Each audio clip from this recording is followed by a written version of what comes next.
I'm not trying to be nosy, but I'm trying to figure out why this guy is stuffing himself in his own trunk. That ain't my business. But anyways, I don't say this too often, and I'm pretty sure I just saw one of the best movies of the year. It is one of the best movies of the year. So it's a movie called DiDi. Let's talk about it. Directed by Sean Wang, stars a kid named Isaac Wang. This was a Sundance entry, won at Sundance. Actually released officially, limited release last month, and is having its wide release. At least it's finally made its way here this weekend. It's a coming-of-age story about a kid named Chris Wang. This is early 2000s, summer 2008, if I remember correctly, between his 8th and 9th grade year. And I love a good coming-of-age story, all about, coming into your own, figuring out your identity and how you want to be represented, which is basically what this movie is about. This is really about a kid who is in search of his own identity, who's figuring out who he is, what his values are, and where he fits in, where he belongs. So when we meet him, he's introduced to us as Wang Wang, which is his last name. And that's what his friends call him, Wang Wang. But when he's home with his family, they call him DiDi. And it's interesting to see his personality shift a little bit depending on who he's with. And as he searches for something authentic in between the lines, because when he's with his friends and he's Wang Wang, he's kind of goofy, but he's also a little shy and reserved. When he's with his family and he's DiDi, he seems to be more himself and he's a little more outspoken. Definitely your normal teenage angst, doesn't want to be bothered with his mom. He lives with his sister Vivian, who's on her way to college, and also his grandmother, his father's mother, because his father is actually in another country working and sending the family money. It's kind of a dual story. I love that we have this cross-generational coming of age search for identity, because we have his mother who is trying to figure out her own purpose, her own value, her own worth, and also her son who is just trying to figure himself out in general.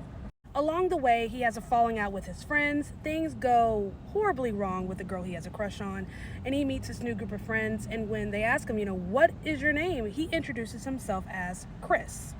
So we're kind of volleying between these three different identities encompassed in this one human being.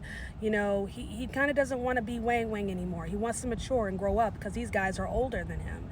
And he's trying to prove himself as someone of value. He becomes their filmer because they're skaters and they want to put together a video and put it on YouTube or use it to get sponsors. Bunch of just, dorky stoners who want to show off their skating skills. And Chris is like, I'm a filmer. I can help you guys.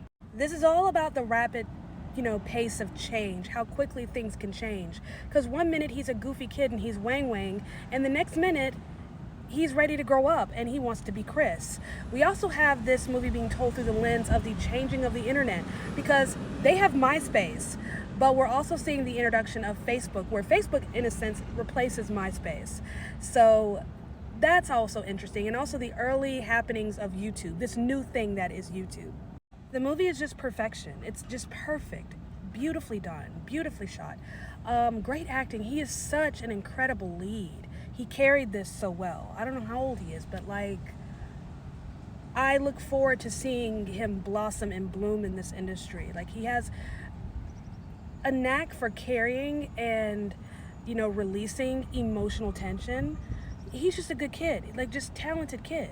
This is completely character driven. Isaac Wang, who plays DiDi, is tasked with moving the story forward and matching the ups and downs and highs and lows and even the dark honesty of this film, and giving us something to follow and root for. Dark honesty, I feel like that's a good way to describe this movie. There is a bitterness to it that's just brutally honest.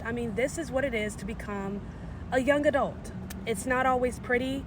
It's a lot of fun, but there are highs and lows. You lose some things, you gain some things, and in the process, you figure out who you are, and sometimes that's not always pretty.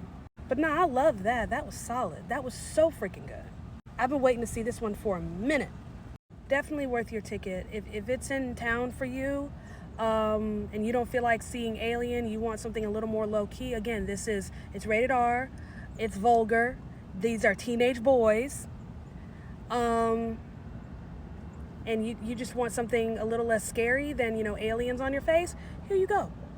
But I will definitely be adding this to my, so far, top 10 list. This is a movie to see before the end of the year. This is a movie to see while it's available.